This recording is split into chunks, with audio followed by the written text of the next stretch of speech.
चलिए साथियों, शुरू करते हैं राष्ट्रीय आंदोलन का संगठन फिर से।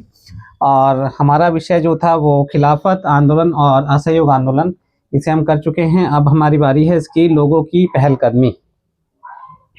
असहयोग आंदोलन, गांधी जी का मानना था कि भाई अंग्रेज मुट्ठी भर हैं और ये हमारे देश पर शासन चला रहे हैं, लेकिन किसकी सहायता से, किन की सहायता से? भारतीयों की सहायता से। और अगर हम इन्हें सहायता देना बंद कर दें तो ये 1 वर्ष के अंदर भारत से चले जाएंगे। इसी को लेकर ये असहयोग आंदोलन था।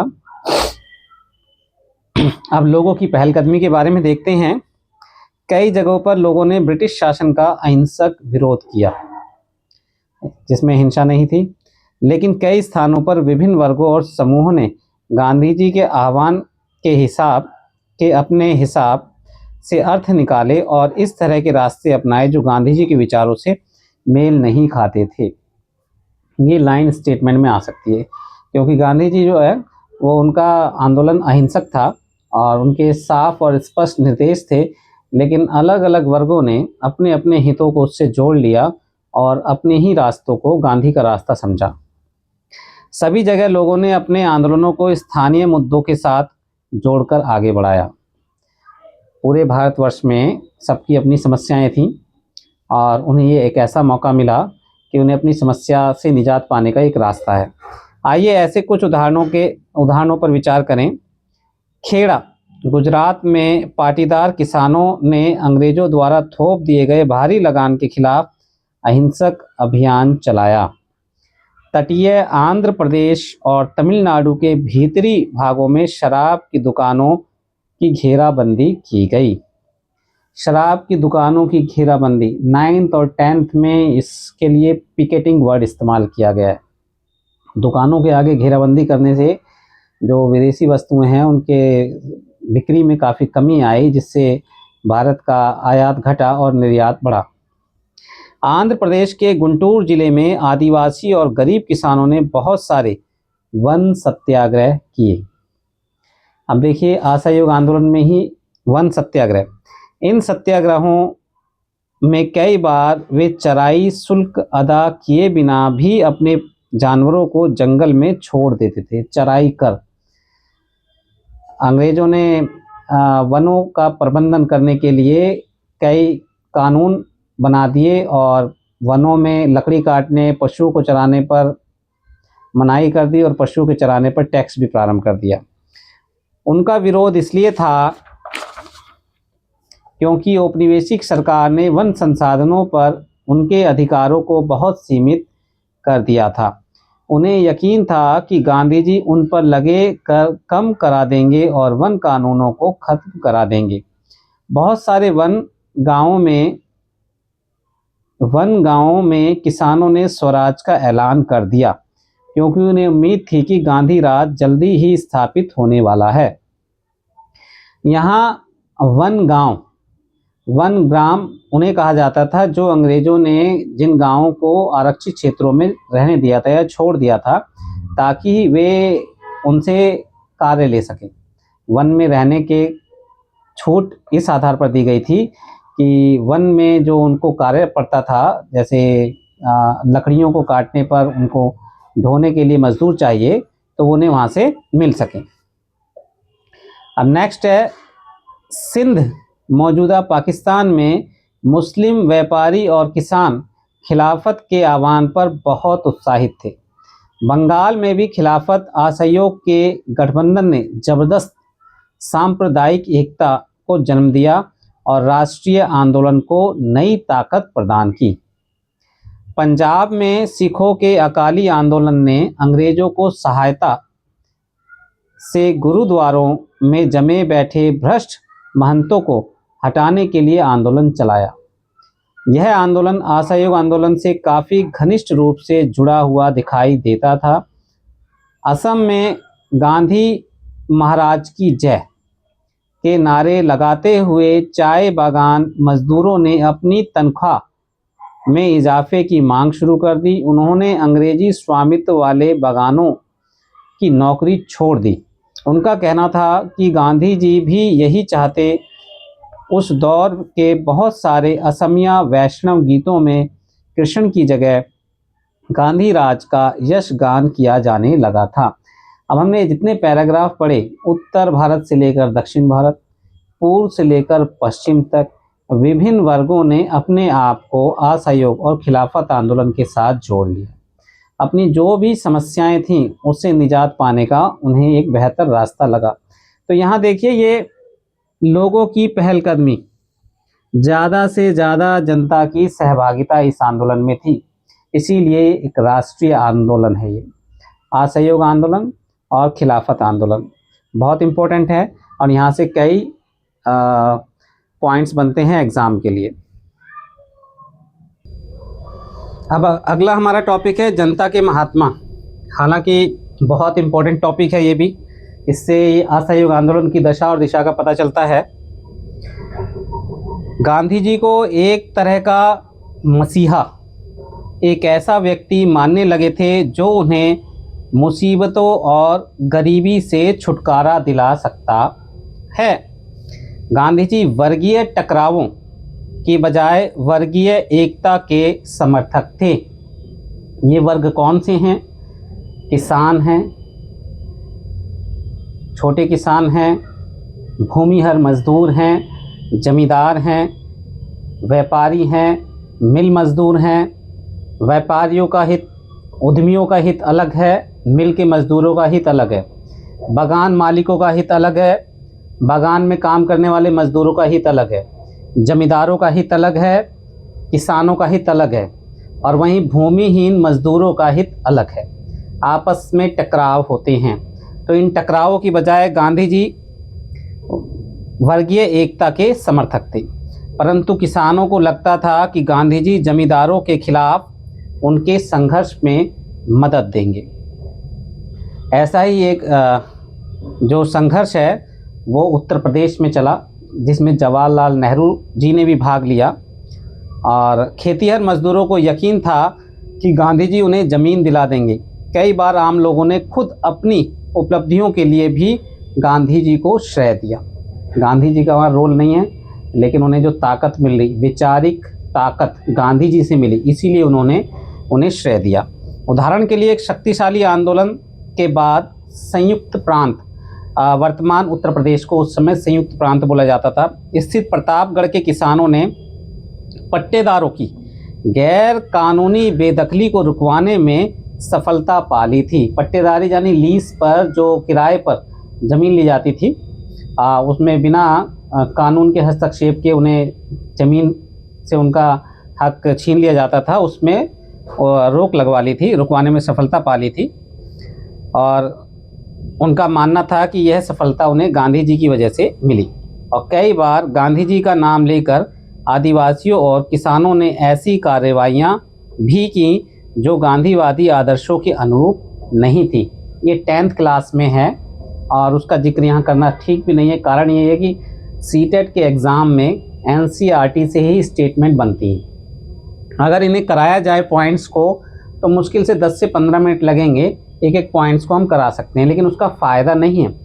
वहाँ एक पूछ ले कि क्या है, किस वर्ष हुआ, कब हुआ, ऐसे क्वेश्चन भी आते हैं, लेकिन आ रहे हैं स्टेटमेंट्स के। स्टेटमेंट्स के लिए एक बार अच्छी समझ विकसित होना बहुत ज़रूरी है।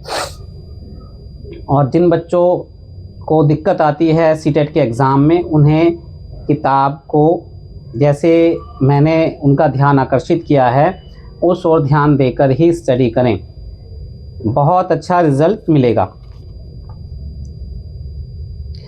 अब आगे एक बॉक्स है, उस बॉक्स में जो इलाहाबाद ज़िले में किसान आंदोलन पर CID द्वारा तैयार की गई जनवरी 1921 की रिपोर्ट है, उसका एक अंश है, आप पढ़ लेंगे उसे, मैं उसका जिक्र यहाँ नहीं करूँगा।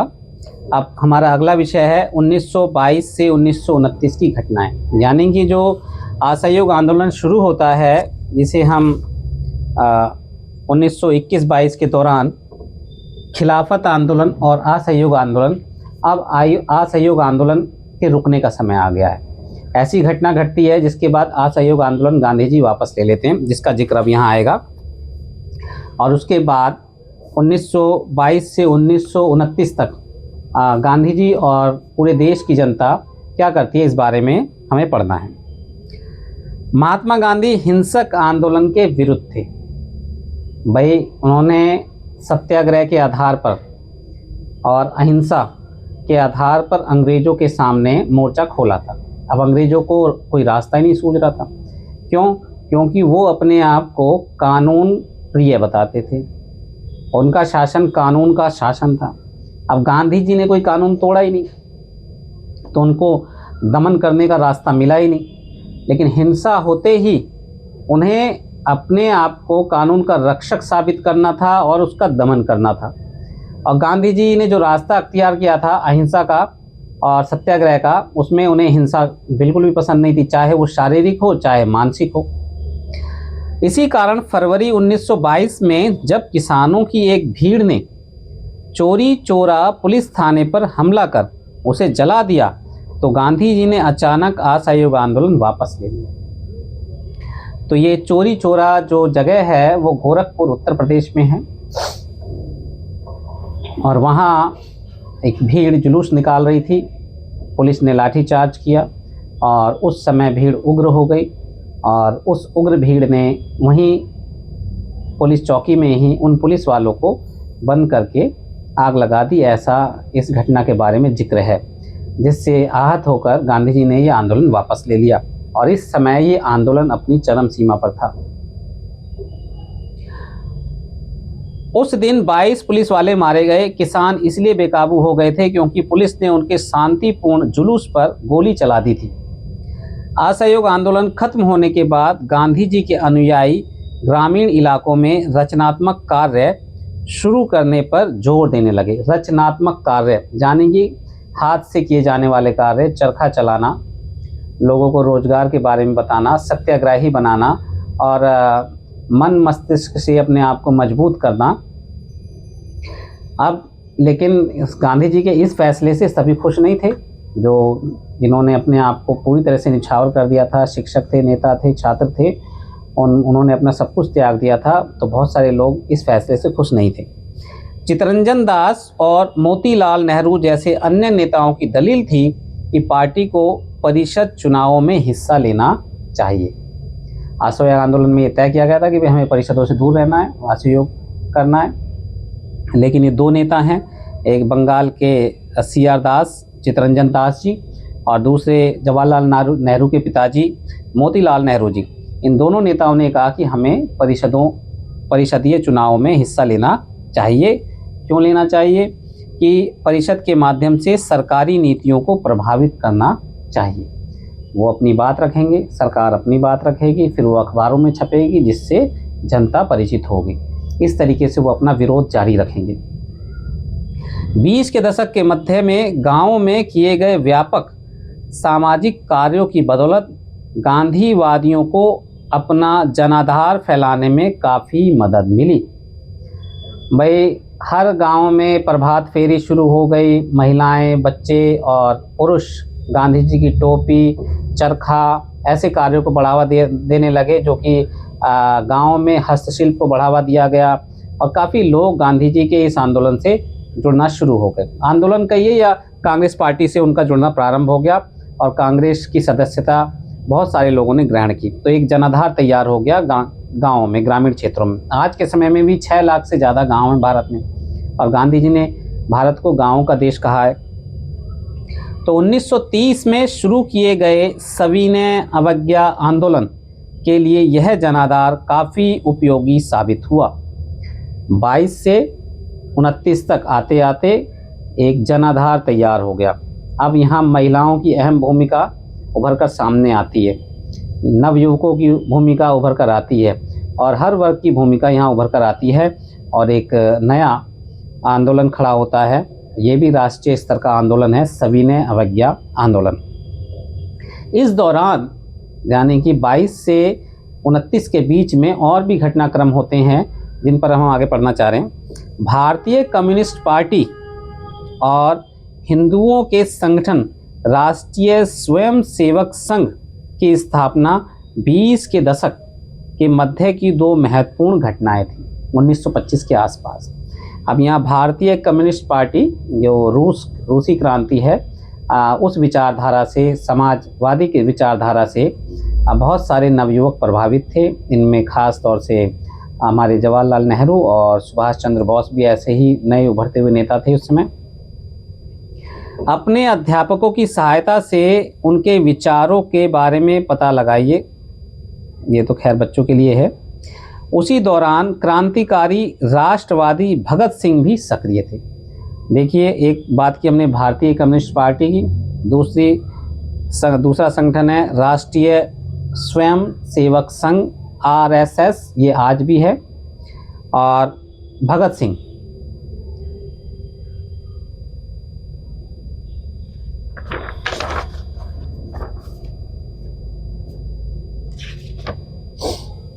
इस दशक के आखिर में कांग्रेस ने पूर्ण स्वराज का प्रस्ताव पारित किया। स्वराज की मांग हो रही थी, अब पूर्ण स्वराज की। जवाहरलाल नेहरू की अध्यक्षता में 1929 में पारित किए गए इस प्रस्ताव के आधार पर 26 जनवरी 1930 को पूरे देश में स्वतंत्रता दिवस मनाया गया। और इसी कारण है कि 26 जनवरी को प्रत्येक वर्ष गणतंत्र दिवस मनाया जाता है। अब बहुत इंपॉर्टेंट चीज़ भी है, 2 पोस्टर हैं यहाँ पर। एक पोस्टर में लिखा है साइमन गो बैक, और दूसरा एक बॉक्स है जिसमें भगत सिंह जी की फ़ोटो है, और दोनों से ही क्वेश्चन बनते हैं, इन पर आपको ध्यान देना है। पहले हम चलते हैं साइमन कमीशन की ओर। 1927 में इंग्लैंड में बैठी ब्रिटिश सरकार ने लॉर्ड साइमन की अगुवाई में एक आयोग भारत भेजा, कमीशन। इस आयोग को भारत के राजनीतिक भविष्य का फैसला करना था। इस आयोग में कोई भारतीय प्रतिनिधि नहीं था, यानी कि भारत के किसी भी व्यक्ति को इसका सदस्य नहीं बनाया गया इस कमीशन का। इस फैसले की वजह से भारत में भारी असंतोष पैदा हुआ। अब देखिए, इस बात को समझने वाली बात है, पहले तो अंग्रेजों ने जो कह दिया सबने स्वीकार कर लिया। अब धीरे धीरे जनता मानसिक रूप से मजबूत हुई, अंग्रेजों का भय खत्म हुआ। जो असहयोग आंदोलन है, खिलाफत आंदोलन है, उससे पहले रॉलेट सत्याग्रह है, इन आंदोलनों ने और सत्याग्रह ने क्या किया, लोगों के मन से अंग्रेजों का भय दूर किया।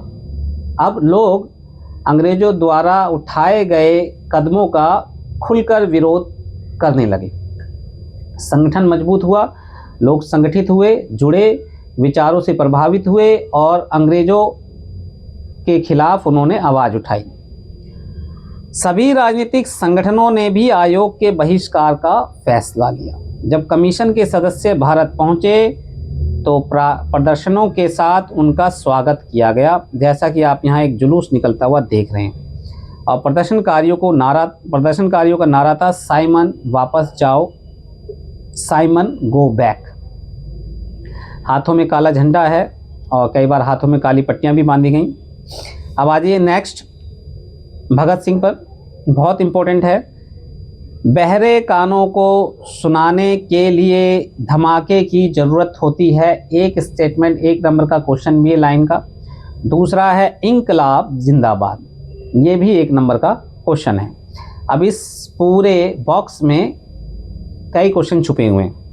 भगत सिंह, चंद्रशेखर आज़ाद, सुखदेव और उनके जैसे अन्य क्रांतिकारी राष्ट्रवादी औपनिवेशिक शासन तथा अमीर शोषक वर्गों से लड़ने के लिए मजदूरों और किसानों की क्रांति चाहते थे। मजदूरों और किसानों की रूस में 1917 की क्रांति मजदूरों और किसानों की थी। इस काम को पूरा करने के लिए उन्होंने 1928 में दिल्ली स्थित फिरोजशाह कोटला में Hindustan socialist Republic association HSRA की स्थापना की थी। HSRA, Hindustan socialist Republic association. 17 दिसंबर 1928 को भगत सिंह, चंद्रशेखर आज़ाद एवं राजगुरु ने लाला लाजपत राय पर लाठीचार्ज करने वाले सैंडर्स नामक पुलिस अफसर की हत्या की थी। दिल्ली में लाला लाजपत राय जी जो है प्रदर्शन कर रहे थे, इसी साइमन गो बैक का नारा लगा रहे थे, तो उसी दौरान ये घटनाक्रम हुआ।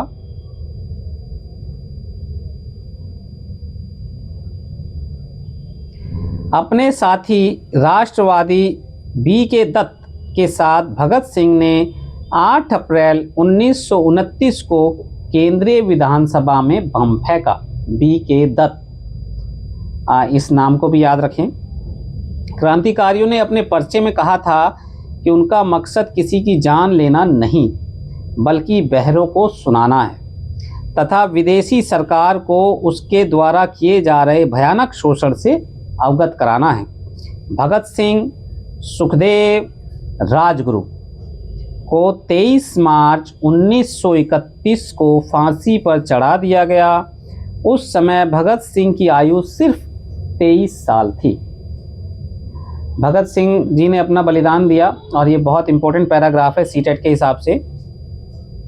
तो यहाँ पर HSRA और साथ में ही भगत सिंह, चंद्रशेखर आज़ाद, सुखदेव जो मजदूरों और किसानों की क्रांति चाहते थे, और बी.के. दत्त के साथ भगत सिंह जी ने 8 अप्रैल 1929 को केंद्रीय विधान परिषद में बम फेंका। ये कुछ इम्पोर्टेंट पॉइंट्स हैं जिन्हें आप ध्यान रखें। अब हम अगले टॉपिक की तरफ चलते हैं। दांडी मार्च, यानी कि 2930 पे आ जाते हैं। पूर्ण स्वराज अपने आप आने वाला नहीं था। एक ये भी लाइन इम्पोर्टेंट है। इसके लिए लोगों को लड़ाई में उतरना था। तो 1930 में गांधी जी ने ऐलान किया कि वह नमक कानून तोड़ने के लिए यात्रा निकालेंगे।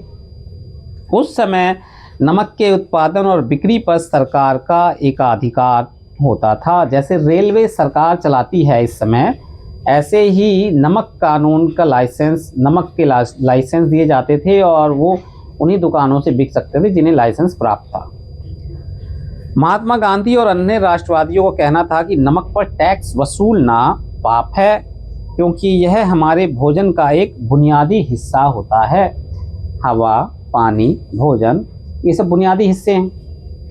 नमक सत्याग्रह ने स्वतंत्रता की व्यापक चाह को लोगों की एक खास शिकायत सभी से जोड़ दिया था। नमक, गांधी जी ने नमक इसलिए चुना कि भाई सभी व्यक्ति अपने भोजन में नमक का इस्तेमाल करते हैं, गरीब हो अमीर हो, हर वर्ग का व्यक्ति नमक से इस आंदोलन से जुड़ा, और इस तरह अमीरों और गरीबों के बीच मतभेद पैदा नहीं होने दिया।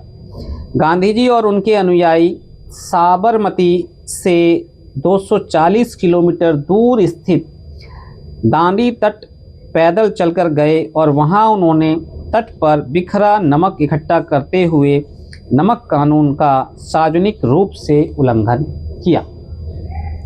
भाई देखिए, गांधी जी का जो भी कदम भारत में उठाया जाता था तो जनता उनसे जुड़ लेती थी, और यही खासियत है कि महात्मा गांधी गांधी हैं। उन्होंने ना सिर्फ अंग्रेज़ों से लड़ने का हमें रास्ता दिखाया, बल्कि उन्होंने पूरे राष्ट्र को एक किया। एक करने में गांधी जी की अहम भूमिका है, और इसीलिए उन्हें राष्ट्रपिता का दर्जा भी प्रदान किया गया। हालांकि बहुत सारे लोग विरोध करते हैं आज भी, लेकिन ना तो पढ़ते हैं ना समझते हैं, बस सुनते हैं जैसा वैसा ही बोल देते हैं। लेकिन हम जब NCERT पढ़ रहे हैं तो हमें इस बात पर ध्यान देना चाहिए कि एक राष्ट्र का निर्माण बलिदानों के आधार पर होता है। जननायक उसमें अहम भूमिका निभाते हैं, जो जनता को आपस में जोड़ने का काम करते हैं, तब एक राष्ट्र का निर्माण होता है। और ये राष्ट्र की कल्पना फ्रांसीसी क्रांति, रूसी क्रांति, ऐसी क्रांतियों से निकल कर आई हैं। यूरोप में राष्ट्र बने, फिर भारत एक राष्ट्र बनता हुआ हम इस अध्याय में पढ़ रहे हैं। अब बहुत इम्पोर्टेंट है, एक और बॉक्स है, उससे पहले हम इस आंदोलन को पूरा कर लेते हैं। उन्होंने पानी उबालकर भी नमक बनाया। इस आंदोलन में किसानों, आदिवासियों, और महिलाओं ने बड़ी संख्या में हिस्सा लिया। ये इम्पोर्टेंट लाइन है, क्वेश्चंस में आती भी है, ध्यान रखें। किसानों, आदिवासियों और महिलाओं की भूमिका पहली बार राष्ट्रीय आंदोलन में बढ़ चढ़कर सामने आई। नमक के मुद्दे पर एक व्यावसायिक संघ ने पर्चा प्रकाशित किया। सरकार ने शांतिपूर्ण सत्याग्रहियों के निर्मम दमन के जरिए आंदोलन को कुचलने का प्रयास किया। हजारों आंदोलनकारियों को जेल में डाल दिया गया। भारतीय जनता के साझा संघर्षों के चलते आखिरकार 1935 के गवर्नमेंट ऑफ इंडिया एक्ट में प्रांतीय स्वायत्तता का प्रावधान किया गया। यहाँ बात की गई थी पूर्ण स्वराज की, और भारतीयों ने ज़बरदस्त संघर्ष किया, जिसकी परिणति ये हुई कि 1935 में गवर्नमेंट ऑफ इंडिया एक्ट आया, और इस एक्ट का बहुत सारा हिस्सा हमारे संविधान में भी है, प्रांतीय स्वायत्तता यानी कि कई फैसले हम खुद से ले सकते हैं। अभी पूर्ण रूप से आज़ादी नहीं प्राप्त हुई, लेकिन प्रांतीय स्वायत्तता का प्रावधान उसमें किया गया। सरकार ने ऐसा ऐलान किया कि 1937 में प्रांतीय विधायिकाओं के लिए चुनाव कराए जाएंगे। इन चुनावों के परिणाम आने पर 11 में से 7 प्रांतों में कांग्रेस की सरकार बनी। 11 में से 7 में प्रांतीय स्तर पर 2 साल के कांग्रेसी शासन के बाद सितंबर 1939 में दूसरा विश्व युद्ध छिड़ गया। सेकेंड वर्ल्ड वार, यानी कि अभी 2 ही साल हुए हैं। हिटलर के प्रति आलोचनात्मक रवैये के कारण कांग्रेस के नेता ब्रिटेन के युद्ध प्रयासों में मदद देने को तैयार थे। इसके बदले में वे चाहते थे कि युद्ध के बाद भारत को स्वतंत्र कर दिया जाए। अंग्रेजों ने यह बात नहीं मानी और कांग्रेसी सरकारों ने विरोध में इस्तीफा दे दिया। यानी कि भारत की रजामंदी सेकेंड वर्ल्ड वार में कि भारत शामिल है या नहीं है, इस पर राजनेताओं का कहना था कि भाई आप हमें इस युद्ध के बाद आज़ादी दे दें, लेकिन अंग्रेज़ों ने ऐसा कुछ नहीं किया। इस वजह से 1939 में प्रांतीय सरकारों ने इस्तीफ़ा दे दिया, कांग्रेसी सरकारों ने खासकर, क्योंकि 11 में से 7 प्रांतों में कांग्रेस की सरकार थी। अब आप एक फ़ोटो देख रहे हैं। इस फोटो में महात्मा गांधी के साथ सरोजनी नायडू पेरिस 1931 में दिखाई दे रही हैं। वहाँ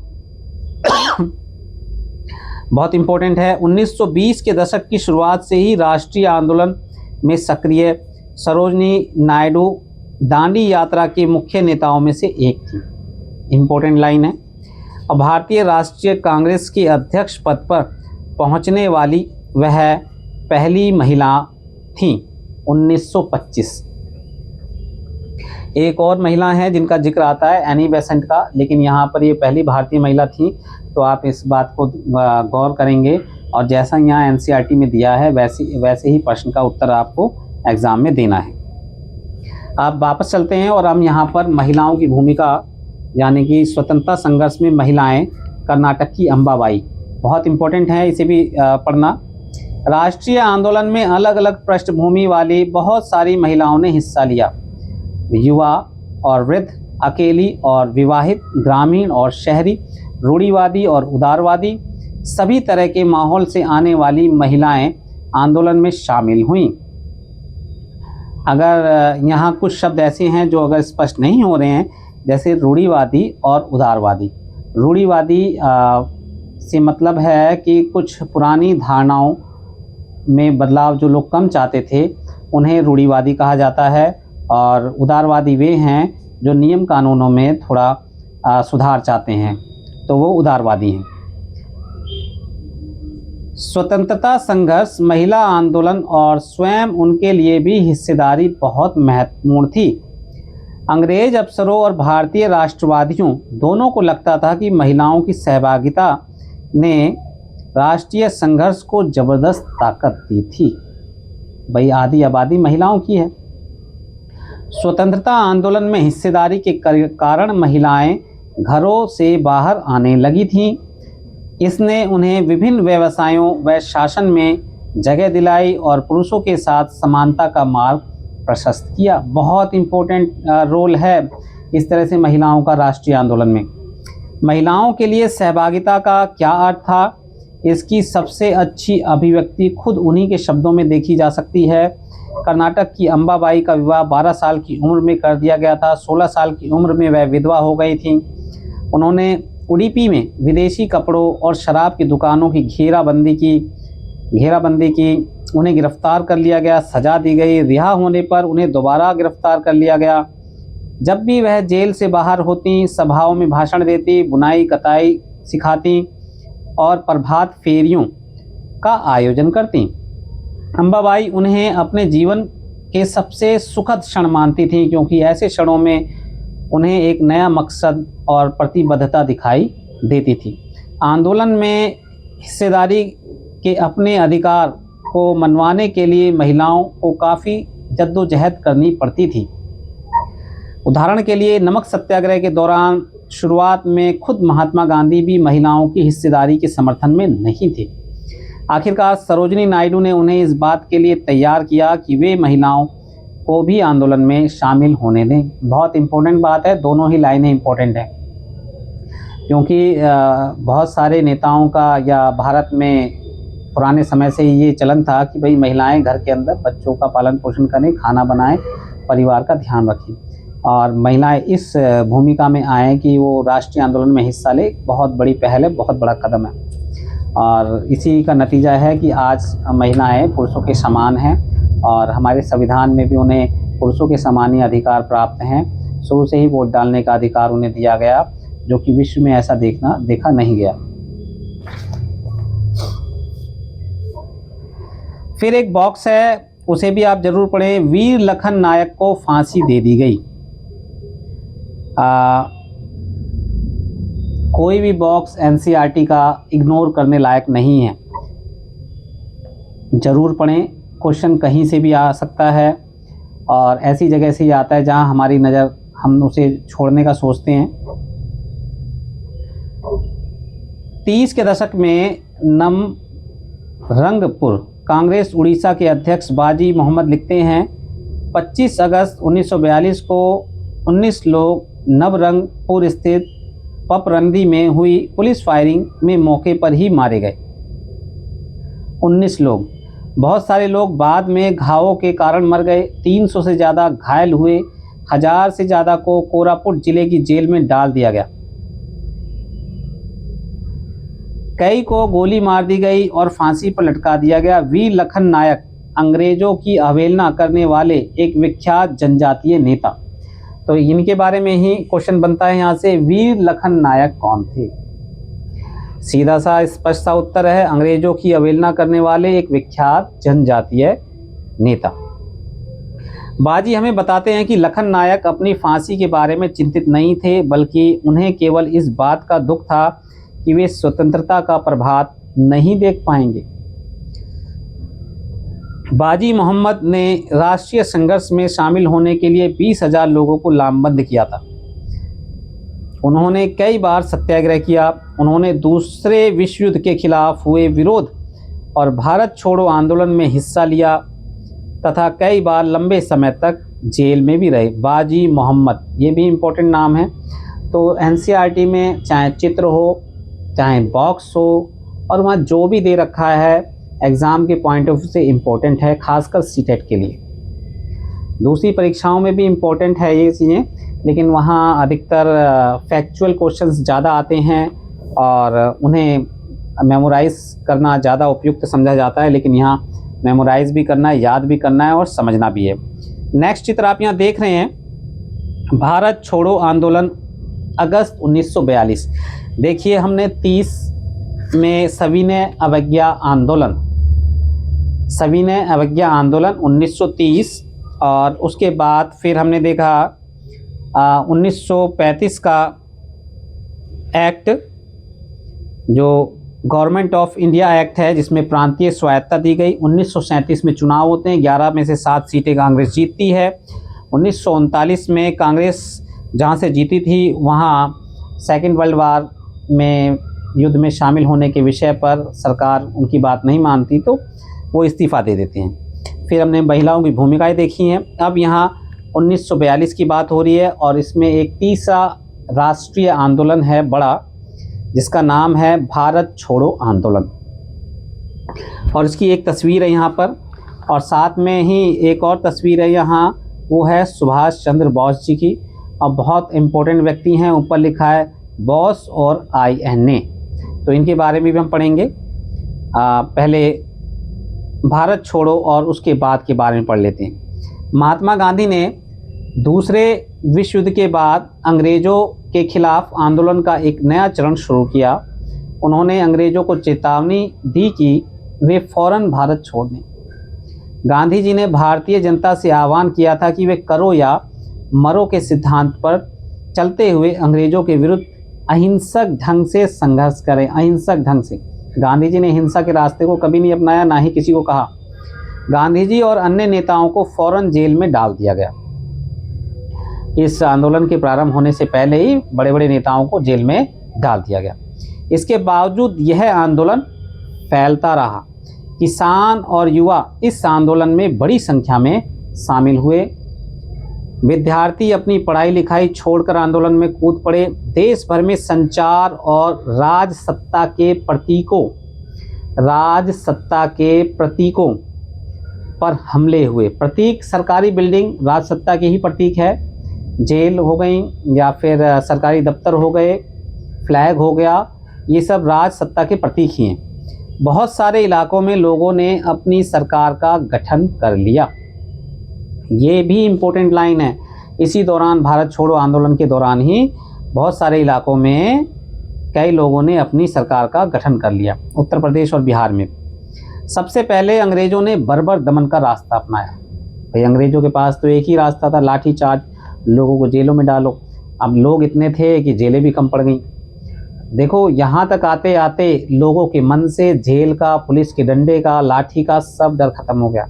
और आज वर्तमान समय में भी ऐसी ही चीज़ें सरकार या फिर पुलिस अपनाते हैं कि अगर कोई आंदोलन हो रहा है तो उसमें डंडा चला देते हैं या फिर जेल में डाल देते हैं। और ऐसी कार्रवाइयाँ आज भी होती हैं। तो एक रास्ता अंग्रेज़ों का रास्ता है, एक रास्ता गांधी जी का रास्ता है। गांधी जी का रास्ता है मन से डर खत्म कर देना, बिल्कुल ही। सबसे पहले अंग्रेज़ों ने बर्बर दमन का रास्ता अपनाया। 1943 के अंत तक 90,000 से ज़्यादा लोग गिरफ्तार कर लिए गए थे और लगभग 1,000 लोग पुलिस की गोली में मारे गए थे। बहुत सारे इलाकों में हवाई जहाज़ों से भी भीड़ पर गोलियां बरसाने के आदेश दिए गए, खासकर पंजाब में। और परंतु आखिरकार इस विद्रोह ने ब्रिटिश राज को घुटने टेकने के लिए मजबूर कर दिया। अब अंग्रेज समझ गए थे कि भारतीय जनता ना तो बंदूक से डरने वाली है, ना लाठी से डरने वाली है, ना जेल से डरने वाली है। ये बहुत इम्पोर्टेंट था। अब हम सुभाष चंद्र बोस जी के बारे में पढ़ लेते हैं। समाजवादी विचार रखने वाले आमूल परिवर्तनवादी राष्ट्रवादी सुभाष चंद्र बोस अहिंसा के गांधीवादी आदर्शों में विश्वास नहीं रखते थे। हालांकि राष्ट्रपिता के रूप में गांधी जी का सम्मान करते थे। बहुत इम्पोर्टेंट बात है कि भाई अगर आप शिक्षित हैं, समझदार हैं, गांधी जी को तो कोई नकार ही नहीं सकता, क्योंकि सब हमने अभी भी देखा कि पूरे भारत में सभी वर्गों के अपने अपने हित हैं और सब उन हितों को लेकर अंग्रेज़ों से संघर्ष कर रहे थे। तो उन सभी के हितों को एक छत्र के नीचे लाने का कार्य गांधी जी ने किया। कुछ लोगों का वैचारिक उनसे अंतर हो सकता है। तो जनवरी 1941 में उन्होंने बिना किसी को बताए कलकत्ता छोड़ दिया और जर्मनी के रास्ते होते हुए सिंगापुर पहुंच गए। भारत को अंग्रेज़ों के नियंत्रण से मुक्त कराने के लिए उन्होंने वहां आज़ाद हिंद फौज का गठन किया। 1944 में आज़ाद हिंद फौज ने इम्फाल और कोहिमा की ओर से भारत में प्रवेश करने का प्रयास किया, परंतु यह अभियान सफल नहीं हो पाया। सेकेंड वर्ल्ड वार में जो सैनिक जापान, जर्मनी और इटली से युद्ध करते समय जापान द्वारा बंदी बना लिए गए थे, तो उन्हीं में से बहुत सारे सैनिकों की ये आर्मी बनी थी। और सेकेंड वर्ल्ड वार में ही यहाँ इम्फाल और कोहिमा की ओर से भारत में आने का प्रवेश करने का उन्होंने फैसला किया, और लेकिन ये प्रयास असफल रहा। आईएनए के सदस्यों को कैद कर लिया गया और उन पर मुकदमे चलाए गए। देश भर में तमाम तरह के लोगों ने आज़ाद हिंद फौज के सिपाहियों पर चलाए गए मुकदमों के खिलाफ चले संघर्षों में हिस्सा लिया। लाल किले में उनके खिलाफ मुकदमा चलाया गया और पूरे देश में इसके खिलाफ जो है संघर्ष हुआ। अब आते हैं हम नेक्स्ट, स्वतंत्रता और विभाजन की ओर। तो आप इसमें एक तो सुभाष चंद्र बोस जी के विचार, राष्ट्रपिता वाले पॉइंट को, और दूसरा इंडियन नेशनल आर्मी आईएनए का गठन सिंगापुर में, और 1944 में आज़ाद हिंद फौज ने इम्फाल और कोहिमा की ओर से भारत में जो प्रवेश किया, इस पर अपना ध्यान रखेंगे सीटेट के एग्ज़ाम के पॉइंट ऑफ व्यू से। स्वतंत्रता और विभाजन की ओर, नेक्स्ट टॉपिक हमारा है स्वतंत्रता और विभाजन की ओर। बहुत इम्पोर्टेंट है ये भी। 1940 में मुस्लिम लीग ने देश के पश्चिमोत्तर तथा पूर्वी क्षेत्रों में मुसलमानों के लिए स्वतंत्र राज्यों की मांग करते हुए एक प्रस्ताव पारित किया। इस प्रस्ताव में विभाजन या पाकिस्तान का जिक्र नहीं था। इस प्रस्ताव में पाकिस्तान का जिक्र नहीं था, यानी कि स्वतंत्र राज्यों की बात हो रही है, लेकिन पाकिस्तान अलग राष्ट्र की नहीं। मुस्लिम लीग ने उपमहाद्वीप के मुसलमानों के लिए स्वायत्त व्यवस्था की मांग क्यों की थी? स्वायत्त व्यवस्था की, जाने की जहाँ मुस्लिमों की संख्या ज़्यादा है, जहाँ आज वर्तमान में पाकिस्तान है और बांग्लादेश है, वहाँ मुसलमानों की संख्या ज़्यादा है, वहाँ पर स्वतंत्र राज्य, यानी कि वे अपने मुताबिक स्वतंत्र रूप से शासन चला सकें। 1930 के दशक के आखिरी सालों से लीग मुसलमानों और हिंदुओं को अलग अलग राष्ट्र मानने लगी थी। 1906 में मुस्लिम लीग की स्थापना होती है। 1915 में कांग्रेस के साथ फिर से साथ आते हैं, और देखिए 1930 के दशक के आखिरी सालों से मुस्लिम लीग मुसलमानों और हिंदुओं को अलग अलग राष्ट्र मानने लगी थी। इस विचार तक पहुंचने में 20 और 30 के दशकों में हिंदू और मुसलमानों के कुछ संगठनों के बीच तनावों का भी हाथ रहा होगा। भाई, हमने देखा कि कई ऐसे संगठन बने हैं जो हिंदू धर्म से संबंधित है, ये मुस्लिम धर्म से संबंधित हैं, और आपस में विवाद है। 1937 के प्रांतीय चुनाव संभवतः इससे भी ज़्यादा बड़ा कारण रहे, जहां 11 में से 7 प्रांतों में कांग्रेस की विजय हुई। इन चुनावों ने मुस्लिम लीग को इस बात का यकीन दिला दिया था कि यहाँ मुसलमान अल्पसंख्यक हैं और किसी भी लोकतांत्रिक संरचना में उन्हें हमेशा गौण, यानी कि दोहरी या दूसरे दर्जे की भूमिका निभानी पड़ेगी। लीग को यह भी भय था कि संभव है कि मुसलमानों को प्रतिनिधित्व ही ना मिल पाए। 1937 में मुस्लिम लीग संयुक्त प्रांत में कांग्रेस के साथ मिलकर सरकार बनाना चाहती थी, यानी कि उत्तर प्रदेश में, परंतु कांग्रेस ने इस प्रस्ताव को स्वीकार नहीं किया, जिससे फासला और बढ़ गया, क्योंकि बहुत सारे मुसलमान जो है वो कांग्रेस से जुड़े हुए थे, सिर्फ मुस्लिम लीग से ही नहीं। 30 के दशक में मुस्लिम जनता को अपने साथ लामबंद करने में कांग्रेस की विफलता ने भी लीग को अपना सामाजिक जनाधार फैलाने में मदद दी। 40 के दशक के शुरुआती सालों में जिस समय कांग्रेस के ज़्यादातर नेता जेल में थे, उस समय लीग ने अपना प्रभाव फैलाने के लिए तेज़ी से प्रयास किया, और 1945 में विश्व युद्ध खत्म होने के बाद अंग्रेज़ों ने भारतीय स्वतंत्रता के लिए कांग्रेस और लीग से बातचीत शुरू कर दी। यह वार्ता असफल रही, क्योंकि लीग का कहना था कि उसे भारतीय मुसलमानों का एकमात्र प्रतिनिधि माना जाए। कांग्रेस इस दावे को मंजूर नहीं कर सकती थी, क्योंकि बहुत सारे मुसलमान अभी भी उसके साथ थे।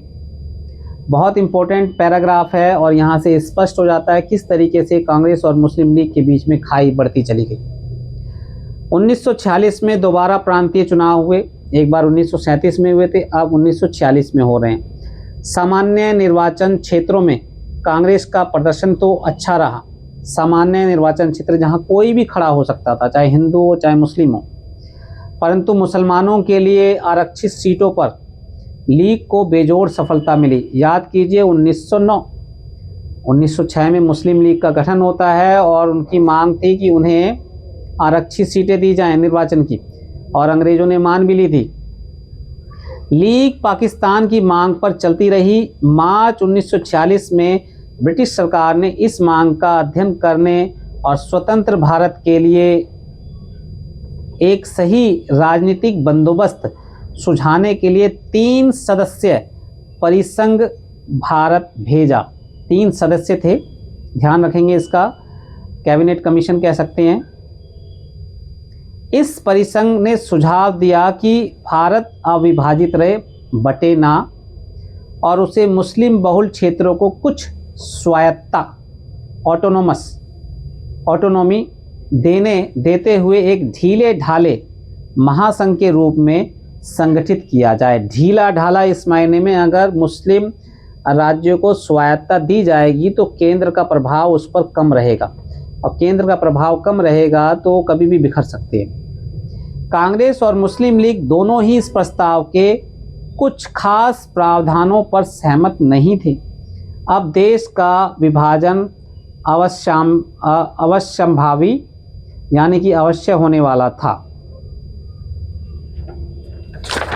कैबिनेट मिशन की इस विफलता के बाद मुस्लिम लीग ने पाकिस्तान की अपनी मांग मनवाने के लिए, भाई जब ना तो कांग्रेस मानी ना ही मुस्लिम लीग मानी तो ये विफल हो गया कैबिनेट मिशन, जन आंदोलन शुरू करने का फैसला किया और उसने 16 अगस्त 1946 को प्रत्यक्ष कार्रवाई दिवस मनाने का आह्वान किया।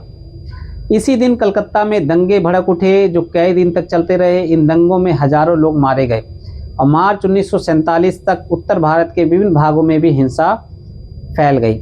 कई लाख लोग मारे गए। असंख्य महिलाओं को विभाजन की इस हिंसा में अकथनीय अत्याचारों का सामना करना पड़ा। करोड़ों लोगों को अपने घर बार छोड़कर भागना पड़ा। अपने मूल स्थानों से बिछड़कर ये लोग रातों रात अजनबी जमीन पर शरणार्थी बनकर रह गए। विभाजन का नतीजा यह भी हुआ कि भारत की शक्ल सूरत बदल गई और उसके शहरों का माहौल बदल गया और एक नए देश पाकिस्तान का जन्म हुआ। इस तरह ब्रिटिश शासन ने स्वतंत्रता का यह आनंद विभाजन की पीड़ा और हिंसा के साथ हमारे सामने आया, क्योंकि जिस समय भारत आज़ाद हुआ उस समय महात्मा गांधी कल बंगाल में ही थे। वहाँ हिंदू मुस्लिम के दंगों की हिंसा जारी थी। उसे रुकवाने में उन्होंने एक अहम भूमिका निभाई थी वहाँ, और दिल्ली में वहीं भारत के आज़ाद होने की खुशियाँ मनाई जा रही थी। अब इसमें एक पैराग्राफ अफ्रीका में राष्ट्रवाद घाना का भी उदाहरण है। उससे पहले पीछे 3 बॉक्स हैं और उन 3 बॉक्सों में 3 चित्र दिए गए हैं, 4 चित्र दिए गए हैं। पहला है मौलाना आज़ाद तथा कांग्रेस कार्यकारी समिति के अन्य सदस्य सेवाग्राम 1942 का। दूसरा है गांधी जिन्ना वार्ताओं से पहले गांधी जी के साथ बातचीत करते चक्रवर्ती राजगोपालाचारी जी। और तीसरा चित्र है सरदार वल्लभ भाई पटेल 1945 से 47 के दौरान आज़ादी के लिए चली वार्ताओं में एक अहम भूमिका अदा की थी। पटेल जो थे वो नादियाड़ गुजरात के एक गरीब किसान व्यवसायी परिवार से थे और 1918 के बाद स्वतंत्रता आंदोलन की अगली कतार में रहने वाले पटेल 1931 में कांग्रेस के अध्यक्ष भी रहे। बहुत इंपॉर्टेंट है ये सारे बॉक्स। अब महात्मा गांधी के साथ मोहम्मद अली जिन्ना सितंबर 1944 1920 तक हिंदू मुस्लिम एकता के समर्थन में सक्रिय रहे। जिन्ना ने लखनऊ समझौता करवाने में एक अहम भूमिका निभाई थी। ये कांग्रेस के सदस्य थे। 1934 के बाद उन्होंने मुस्लिम लीग को पुनर्जीवित किया और अंत में वे पाकिस्तान की स्थापना के सबसे प्रमुख प्रवक्ताओं की कतार में जा पहुँचे। ये बहुत इंपॉर्टेंट है ये भी बॉक्स। ऊपर हम बात करते हैं राजगोपालाचारी जी की। वयोवृद्ध राष्ट्रवादी और दक्षिण में नमक सत्याग्रह के नेता सी राजगोपालाचारी 1946 में बनी अंतरिम सरकार के सदस्य थे और स्वतंत्र भारत के पहले भारतीय गवर्नर जनरल भी थे। माउंटबेटन के जाने के बाद ये भारत के पहले भारतीय गवर्नर जनरल थे। उन्हें लोग राजा जी के नाम से भी जानते थे। दोनों लाइनें स्टेटमेंट के रूप में आ सकती हैं। और इससे पहला जो बॉक्स है, मौलाना आज़ाद का जन्म मक्का में हुआ था उनके पिता बंगाली और माँ अरब मूल की थी। 2 स्टेटमेंट हो गई। बहुत सारी भाषाओं के जानकार, आज़ाद इस्लाम के विद्वान और वहादते दीन यानी सभी धर्मों की बुनियादी एकता के हिमायती थे। गांधीवादी आंदोलनों में हमेशा सक्रिय रहने वाले और हिंदू मुस्लिम एकता के पक्के हिमायती थे। उन्होंने जिन्ना के 2 राष्ट्र सिद्धांत का विरोध किया। ये चारों बॉक्स बहुत इंपॉर्टेंट हैं। ज़्यादा समय ना लेते हुए साथियों, धन्यवाद।